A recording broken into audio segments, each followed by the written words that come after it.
My sister pushed me through a glass door, leaving me in a 3-week coma. While sitting by my hospital bed, my parents plotted to protect her, whispering I wouldn't remember. So I prepared a devastating trap they never saw coming. This is where the story truly begins, and you won't want to miss what happens. Make sure you're subscribed to see it through to the end. We're always curious. Where in the world are you all watching from today? Let us know in the comments. The very first thing I registered was the rhythmic, relentless beeping of a machine. It was a sharp, synthetic sound that seemed to pierce directly through the thick, foggy haze clouding my brain. I tried to open my eyes, but my eyelids felt as though they had been glued shut, weighed down by an exhaustion so profound it felt like lead in my veins. My mouth was entirely dry, tasting faintly of iodine and old cotton.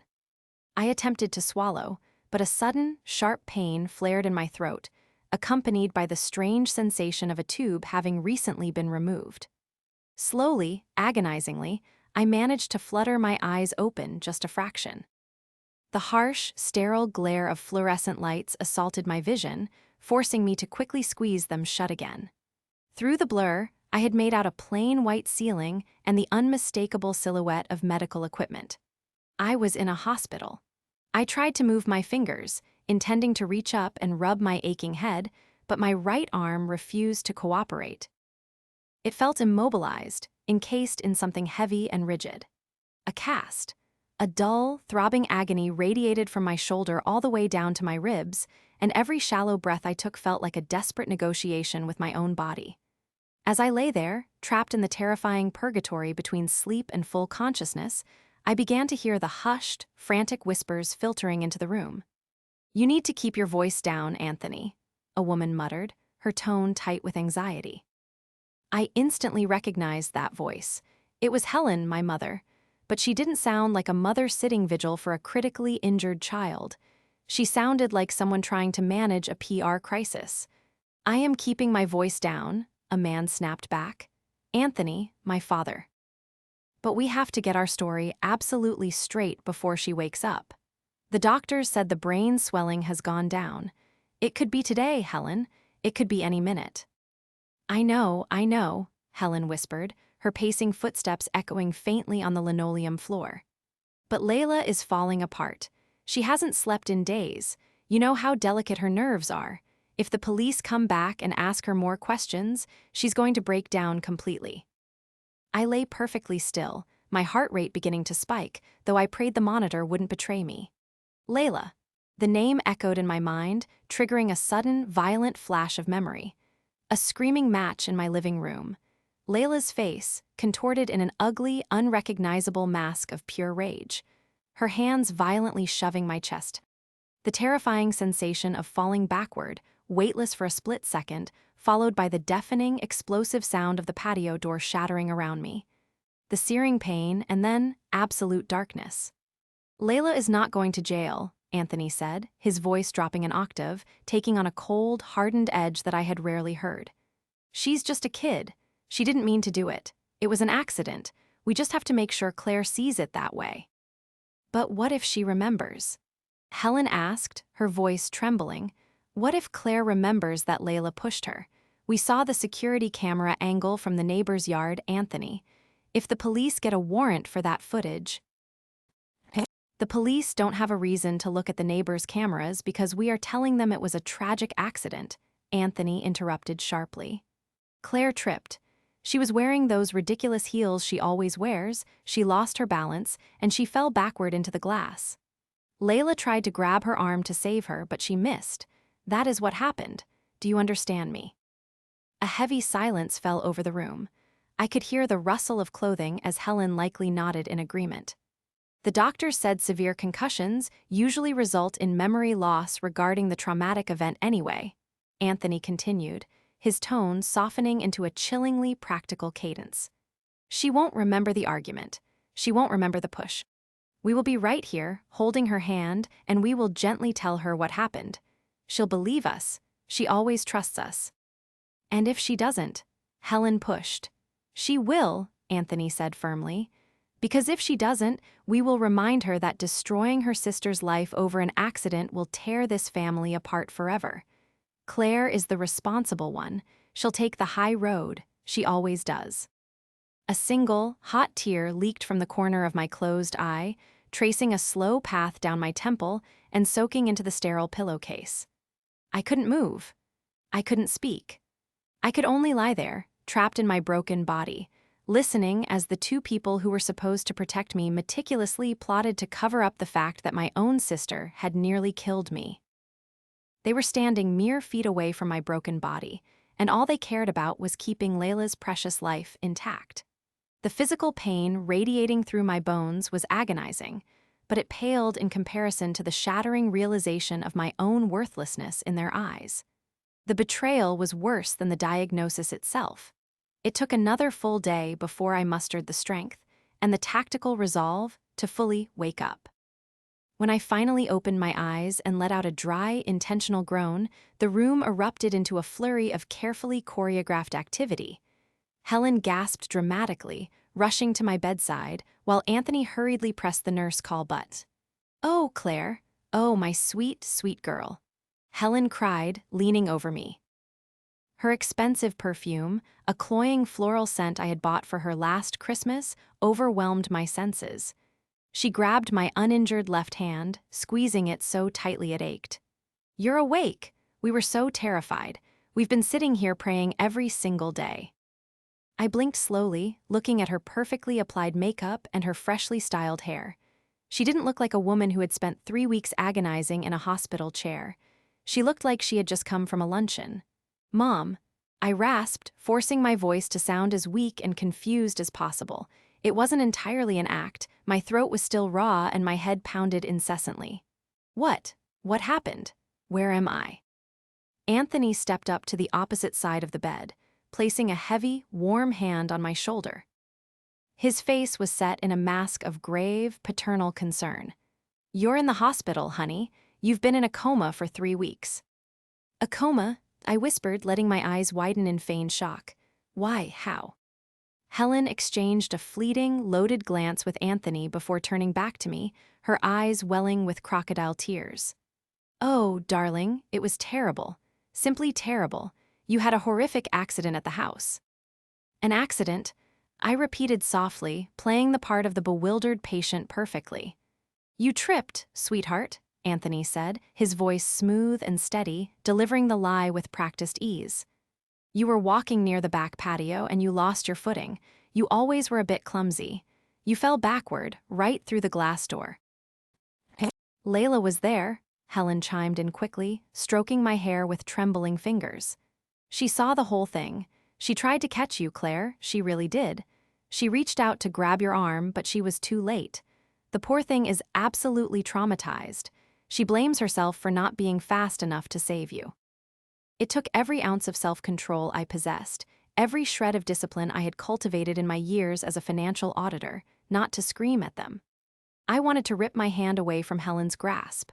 I wanted to spit in Anthony's face. I wanted to tell them exactly what I remembered. Layla's screaming face, her hands violently shoving me, the sheer malice in her eyes. Instead, I took a shallow, painful breath and let a look of vague confusion wash over my features. I don't remember," I lied, my voice shaking perfectly. "I don't remember any of that. It's all just blank." Visible relief washed over both of their faces. It was instantaneous and sickening. Anthony's shoulders dropped, and Helen let out a long, shaky exhale, masked as a sigh of sympathy. "That's perfectly normal," the doctor said, Anthony reassured me, patting my shoulder again. "The brain protects itself from trauma. Don't force it, honey. Just rest. Focus on healing." Later that afternoon, the golden child herself graced me with her presence. Layla walked into the hospital room looking like she had just stepped off a fashion shoot. She wore a pristine white designer tracksuit, her hair cascading in perfect, effortless waves down her back. She held an iced coffee in one hand and her oversized smartphone in the other. She stopped at the foot of my bed, looking down at me with an expression that bordered on mild inconvenience rather than concern for a sibling who had nearly died. She took a sip of her coffee, her eyes scanning the bruised, swollen state of my face and the heavy cast on my arm. "Hey," Layla said casually, as if I had merely caught a slight cold. Mom said you were finally awake. You look like you got hit by a truck. Glass door, actually, I replied softly, watching her reaction intently. Layla didn't even flinch. She just rolled her eyes playfully. Right, the door. You always were so clumsy, Claire. Honestly, you scared the life out of Mom and Dad. You need to be more careful. She walked over to the small mirror above the sink in the corner of the room, turning her back to me to inspect her lip gloss. She didn't ask how my pain was. She didn't ask what the doctors had said. She just sighed loudly. Anyway, the coffee downstairs is literal garbage. I had to have someone Postmates this to the lobby. Being in this hospital all day is exhausting. I stared at her back, taking in the sheer audacity of her narcissism. She had pushed me. She had nearly ended my life over a petty dispute, and now she was standing in my recovery room complaining about the quality of the local coffee. Helen and Anthony had shielded her from the consequences of her actions her entire life, creating a monster who genuinely believed she was untouchable. They thought they had won. They thought the truth was buried deep in my injured brain, lost forever to the trauma of the impact. They thought they could spin this narrative, protect Layla, and continue using me as the family's endless source of financial and emotional support. But they had forgotten one crucial thing. When the argument had escalated that day, when Layla had started screaming and throwing things before she ever laid a hand on me, my instincts had kicked in. I hadn't just been standing there passively.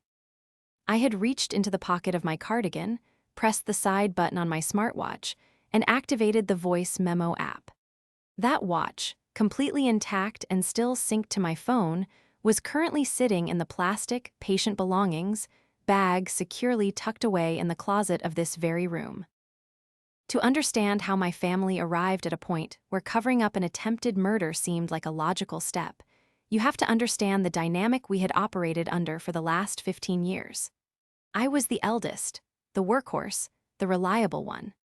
When Anthony's lucrative car dealership business went bankrupt due to his own catastrophic mismanagement when I was 19, I was the one who took a second job to help pay their mortgage while I was going through college. I graduated with honors, became a highly paid financial auditor, and immediately stepped into the role of the family safety net. I paid for Helen's country club memberships because she needed to maintain appearances for her mental health. I bylaid Anthony out of 3 separate, disastrous investment opportunities. And then there was Layla.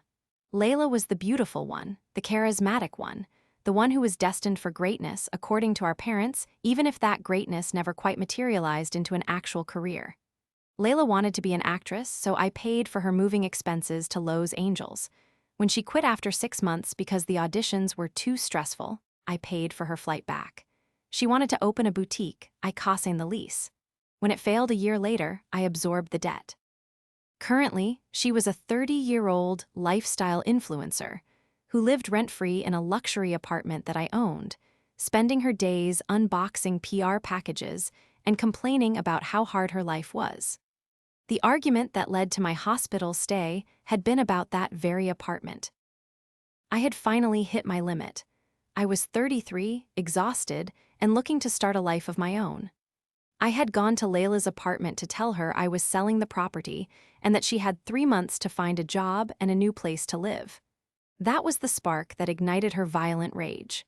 Now, she sat on the edge of my hospital bed, swinging her perfectly manicured foot, acting as though nothing had changed. So, Layla began, putting her iced coffee down on my bedside tray table, dangerously close to my water jug. The doctor said you're going to be in here for at least another week, right? And then you'll need, months of physical therapy. That's what they said, I murmured, keeping my voice raspy. Right, Layla nodded slowly, her eyes tracing the line of my cast. Well, Mom and Dad were talking, and I was thinking too. Since you're going to be so out of it for a while, and you can't exactly type or work, it might be a good idea if we sort out some legal stuff. I narrowed my eyes slightly, feigning confusion. Legal stuff, what do you mean? Layla leaned in, her voice dripping with a sickly sweet, patronizing tone that made my stomach churn. Just, a power of attorney, nothing major. just so someone can handle your bills, manage your accounts, make sure your mortgage gets paid while you're recovering. It's the responsible thing to do, Claire. You don't want to ruin your perfect credit score just because you were clumsy and had a little fall. The sheer brazenness of her request was breathtaking. She hadn't just put me in the hospital. She was now actively trying to use my incapacitated state to seize control of my finances. The very finances she had relied on to fund her entire existence. Mom and Dad agree, Layla continued, entirely oblivious to the cold fury building behind my blank expression. Dad actually already had his lawyer draft up some paperwork. He's going to bring it by tomorrow. You just have to sign on the dotted line, and then you won't have to worry your little head about a thing. We'll take care of everything, Claire. We're family. That's what family does. She reached out and patted my uninjured hand, her touch feeling like ice against my skin. She smiled, a bright, empty, practiced smile that she used for her Instagram photos. Behind her polished exterior, her expensive clothes, and her flawless makeup, there was an absolute void of empathy. She was a parasite, and Helen and Anthony were the hosts willing to let her drain me dry to keep her satisfied. I'll think about it, I said quietly, looking away from her to stare out the window. Don't think too hard, you'll hurt your brain, Layla joked lightly, standing up and smoothing down her tracksuit. I gotta run. I have a brand deal call in 20 minutes. Get some rest, okay? Don't go falling out of bed. She turned and strutted out of the room without a backward glance. As the door clicked shut behind her, the facade I had been maintaining finally dropped. The exhaustion washed over me, but it was quickly eclipsed by a burning, resolute clarity.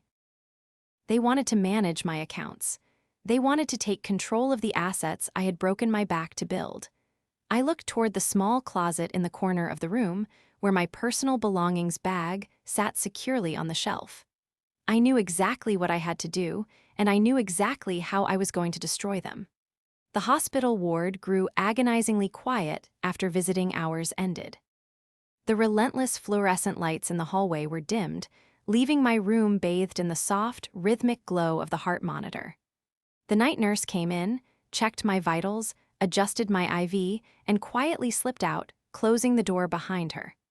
The moment the latch clicked into place, the facade of the helpless, confused victim vanished from my face. Every muscle in my body screamed in protest as I pushed the heavy blankets aside. My right arm was dead weight in its cast, and my ribs felt as though they were bound in barbed wire. Taking a deep, shuddering breath, I swung my legs over the edge of the mattress. The cold linoleum floor sent a shockwave up my spine the second my bare feet touched it. I gripped the heavy metal rail of the bed with my good hand, waiting for the room to stop spinning.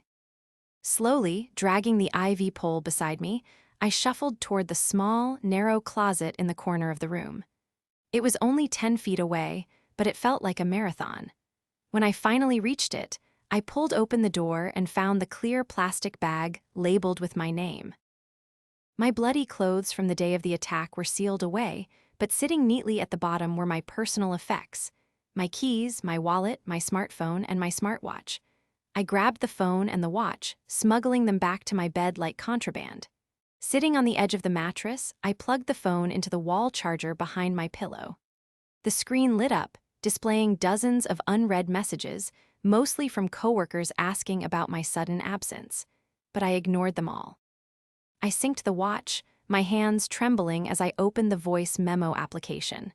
There it was. An audio file dated 3 weeks ago, exactly the duration of my coma. I held the phone speaker close to my ear and pressed play. First came the muffled sounds of our argument in my living room. Layla's voice, shrill and entitled, echoed through the tiny speaker. "You can't sell this place, Claire. Where am I supposed to go? You're so selfish. You have so much money, and you're throwing me out on the street." Then came my own voice, exhausted but firm. "It's my property, Layla. I've supported you for years. It's time you supported yourself." What followed was the horrifying crescendo of violence. The unmistakable sound of Layla screaming, a sudden, sharp rustle of fabric as she lunged, my own gasp of shock, and then the deafening, catastrophic crash of shattering glass. The audio captured my heavy, agonizing breathing, and Layla's panicked footsteps running away. But the recording didn't stop there. Because my smartwatch had remained synced to my phone in the hospital bag, the app had continued to capture audio in the background for hours before finally timing out. I fast-forwarded through the sirens and the chaotic voices of paramedics, stopping at a timestamp a few hours later. The voices of my parents filled my ear. "Layla is not going to jail," Anthony's voice hissed through the speaker, chilling me to the bone all over again. "It was an accident. We just have to make sure Claire sees it that way." I stopped the recording. The truth was indisputable. I had the ultimate leverage securely stored on the cloud. They had handed me the very weapon I needed to destroy their carefully constructed lies. But I wasn't just going to expose the push. I was a forensic accountant. I spent my days unraveling complex corporate fraud, tracking hidden assets, and finding the invisible threads of deception that criminals thought were buried. If my family was willing to cover up an attempted murder for money, I knew there had to be more rot beneath the floorboards. I opened my secure email app and began drafting a message to David, a senior partner at my firm and a fiercely loyal mentor who treated me more like family than my actual parents ever did. I explained my situation briefly, leaving out the attempted murder for now, but emphasizing that I suspected my family was attempting to seize my assets while I was hospitalized. "David," I typed, my left thumb flying across the keyboard with practiced speed. "I need an emergency favor. I am authorizing you to enact an immediate freeze on all my primary brokerage accounts, my liquid savings, and the real estate trust. Do not let anything move. Secondly, I need you to run a shadow audit on Anthony's dealership accounts from the last 5 years and Layla's LLC. Pull my credit report immediately. I think they've been using my credentials. Follow the money. Tell no one."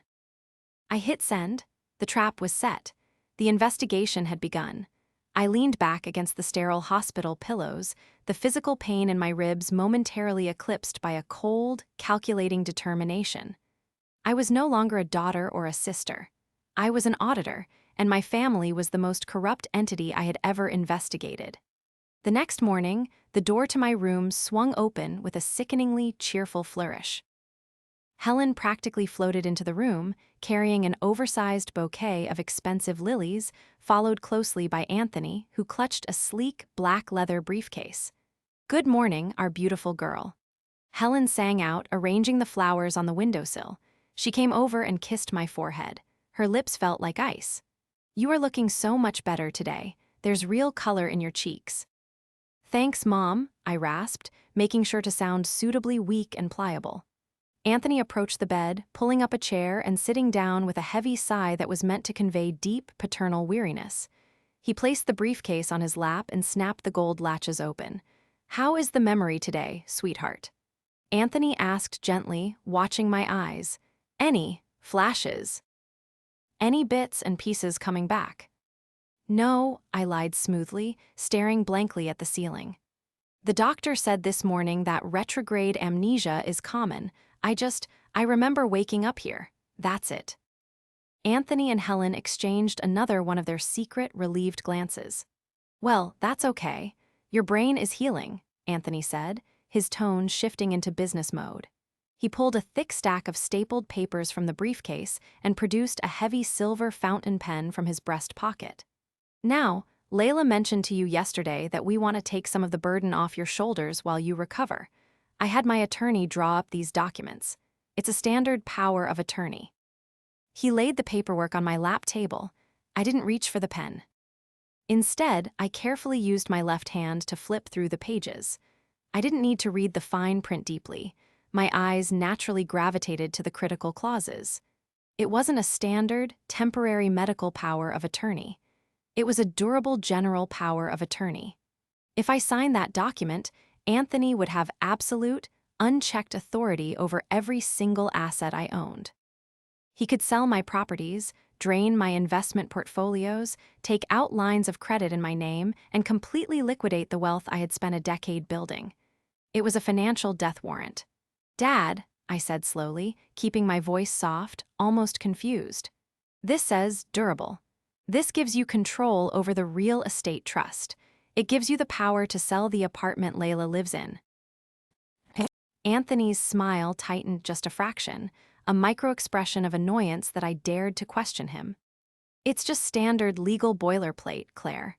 The lawyers put all of that in there to cover every base. It just means if there's an emergency with the mortgage, I can handle it so you don't default. You know how complicated real estate is. I do know how complicated it is, I replied, looking directly into his eyes. That's why I've already handled it. The room went completely still. Helen stopped arranging the lilies. Anthony's hand, which had been holding out the silver pen, froze in midair. Handled it. Anthony repeated, his voice dropping its gentle tone. What do you mean, handled it? When I woke up and realized how badly I was injured, I knew I couldn't manage my portfolios, I explained innocently. So, I used my phone to contact my firm. I had them enact an emergency freeze on all my accounts. The savings, the checking, the brokerage, the real estate trust. Everything is locked down in a temporary trust managed by my senior partner until I am medically cleared to resume my duties. Anthony's face drained of color. The transformation was instantaneous and terrifying. The supportive father vanished, replaced by a desperate, cornered man. You froze the accounts. Anthony demanded, his volume rising, without talking to me, without consulting your family. I thought I was doing the responsible thing, I said, widening my eyes defensively. I didn't want you and Mom to have to worry about my complex finances on top of my medical care. It's totally secure. Nothing can go in, and more importantly, nothing can go out. Undo it, Anthony ordered, standing up from the chair so fast it scraped loudly against the floor. Undo it right now, Claire. You are not in your right mind. You have a brain injury. You can't make financial decisions like this. Anthony, calm down, you're scaring her, Helen intervened weakly, though her eyes were darting nervously around the room. I can't undo it, Dad, I said calmly, relishing the sheer panic radiating from him. It's a security protocol. It requires a notarized signature in person and medical clearance. It might take months. You selfish, ungrateful girl. Anthony suddenly hissed, leaning over the bed, his face inches from mine. The mask had completely shattered. Do you have any idea what you've done? We have obligations, we have bills. My bills are on auto-pay, Dad, I replied, holding his furious gaze without blinking.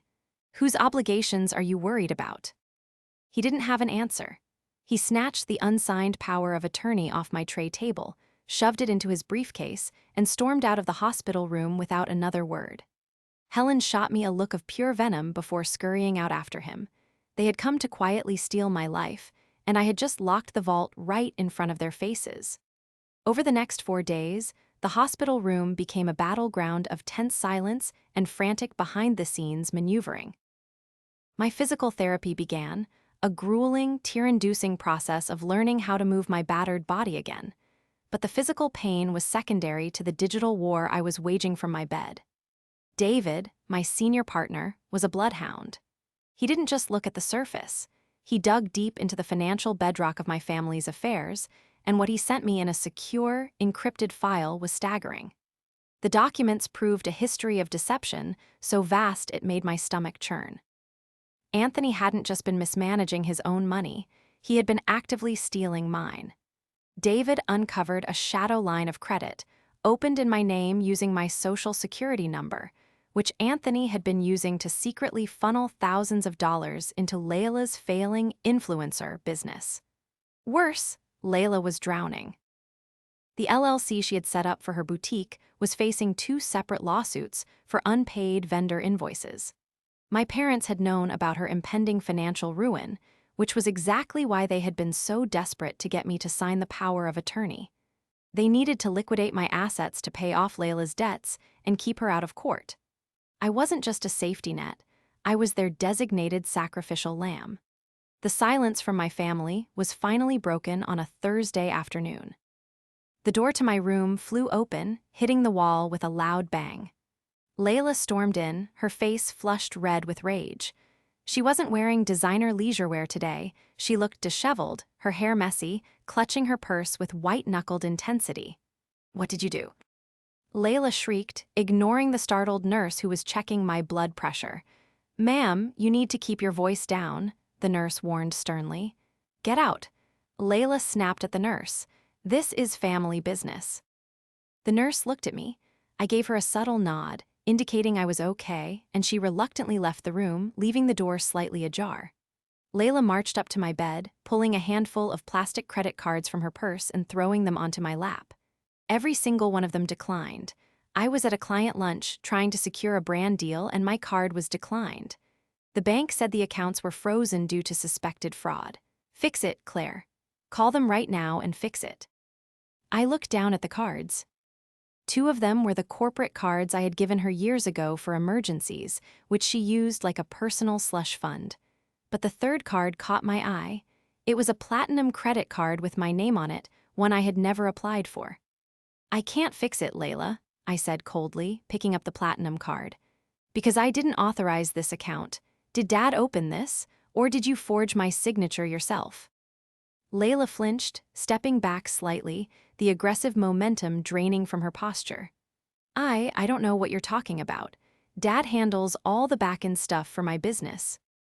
"Dad opened a fraudulent line of credit in my name to pay for your failing business, Layla," I stated, my voice echoing loudly in the quiet room.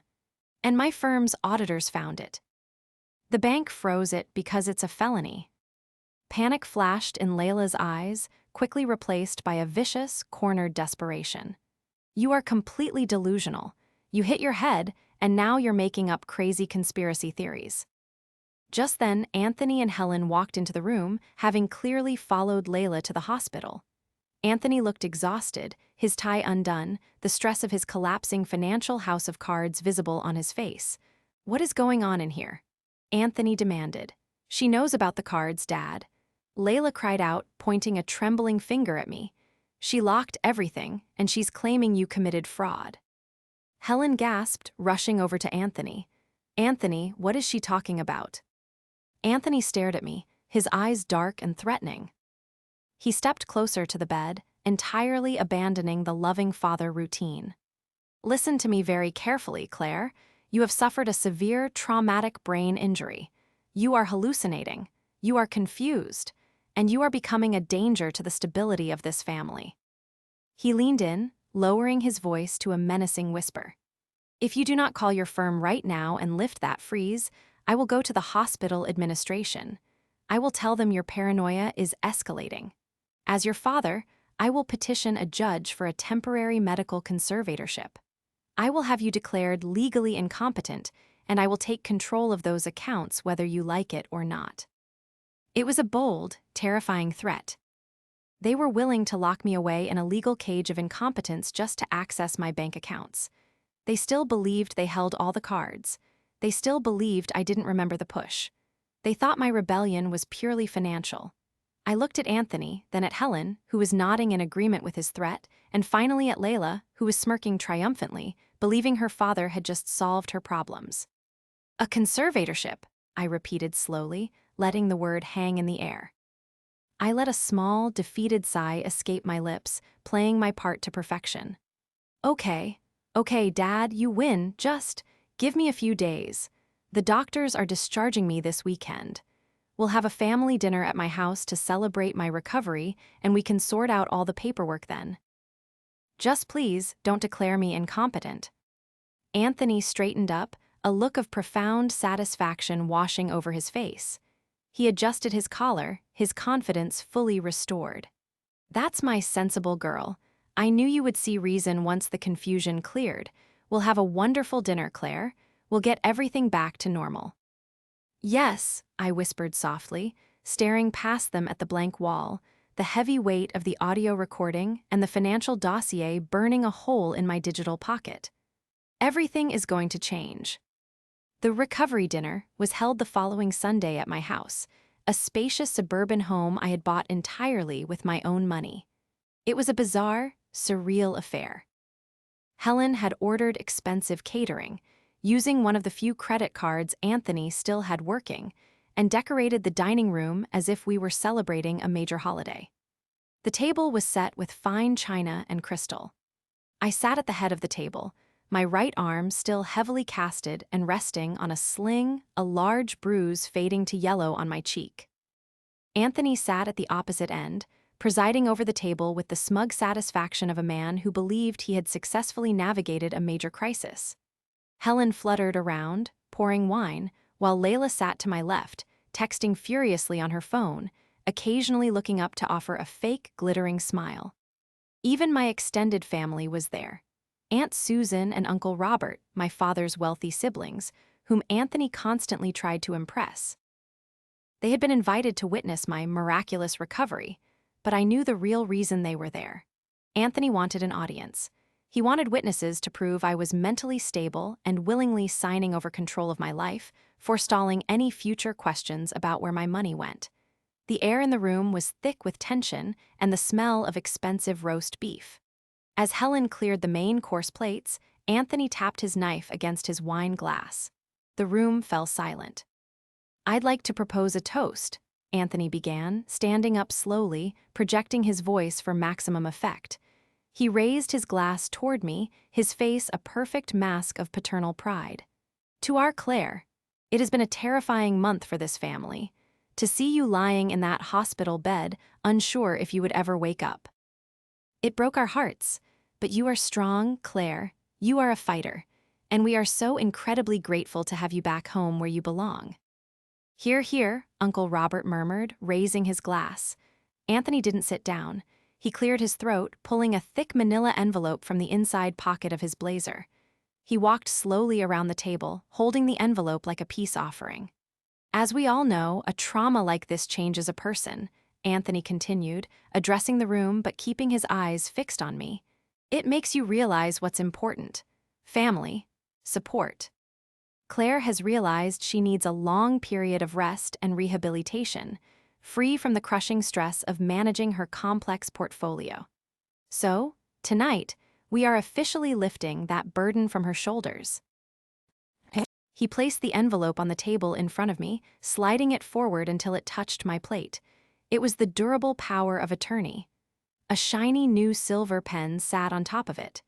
"Just sign right there at the bottom, sweetheart," Anthony said softly, his voice echoing in the sudden silence of the dining room. "And we can put all this ugliness behind us." Layla leaned over, tapping the paper with her long, manicured fingernail. "Come on, Claire. Just sign it so we can have dessert." I looked down at the document. Then I looked up, making eye contact with Aunt Susan, then Uncle Robert, and finally Anthony. "I'm sorry, Dad," I said, my voice steady, carrying clearly across the table. "But I won't be signing that." Anthony's fake smile vanished instantly. His face darkened. "Claire, we discussed this at the hospital. Do not make a scene in front of your aunt and uncle." "You threatened to have me committed if I didn't sign it, Anthony," I corrected, using his first name, relishing the shock that registered on his face. "You threatened to declare me legally incompetent so you could steal my assets to cover up your massive financial fraud." Aunt Susan gasped loudly, dropping her fork onto her plate with a sharp clatter. "Anthony, what on earth is she talking about?" "She's confused." Helen cried out shrilly, rushing forward to grab the document. "Claire, please, your head injury." "My head is perfectly fine, Helen," I interrupted, raising my good hand to stop her. "I remember everything, every single detail." I reached into the pocket of my cardigan with my left hand and pulled out my phone. I didn't need to look at the screen. The audio file was already queued up. I placed the phone in the center of the dining table and pressed play, cranking the volume to maximum. The room was instantly filled with the chaotic, screaming sounds of the argument from 3 weeks ago. Layla's shrieking voice echoed off the walls. Then, the sickening thud of the push, my gasp, and the explosive shattering of the glass door. Everyone at the table froze in absolute horror. Layla let out a sharp squeak, her hands flying to her mouth, her eyes wide with terror. But I wasn't finished. I let the recording play through the silence, right into the hospital room. "Layla is not going to jail," Anthony's voice crackled from the speaker, sounding cold and calculating in the silent dining room. "It was an accident. We just have to make sure Claire sees it that way." "And if she doesn't?" Helen's voice asked on the recording. She will, because if she doesn't, we will remind her that destroying her sister's life over an accident will tear this family apart forever. I stopped the recording. The silence that followed was deafening, thick with shock and betrayal. "You pushed her," Aunt Susan whispered, staring at Layla with undisguised disgust. "You nearly killed your own sister, and you tried to cover it up." "It was an accident," Layla screamed, standing up so fast her chair tipped over backward. "I didn't mean to. She was provoking me." "And what about the fraud, Anthony?" Uncle Robert demanded, his voice shaking with anger as he stood up, towering over my father. "Did she provoke you into stealing from her too?" I reached beneath my chair and pulled up a thick binder David had couriered to me that morning. I slammed it onto the table. "This is a complete forensic audit of Anthony's dealership and Layla's LLC. It details over $200,000 in fraudulent loans taken out in my name, signed with forged signatures, to fund Layla's lifestyle." Anthony stumbled backward, his face completely pale, the reality of his total destruction finally settling over him. Claire, please."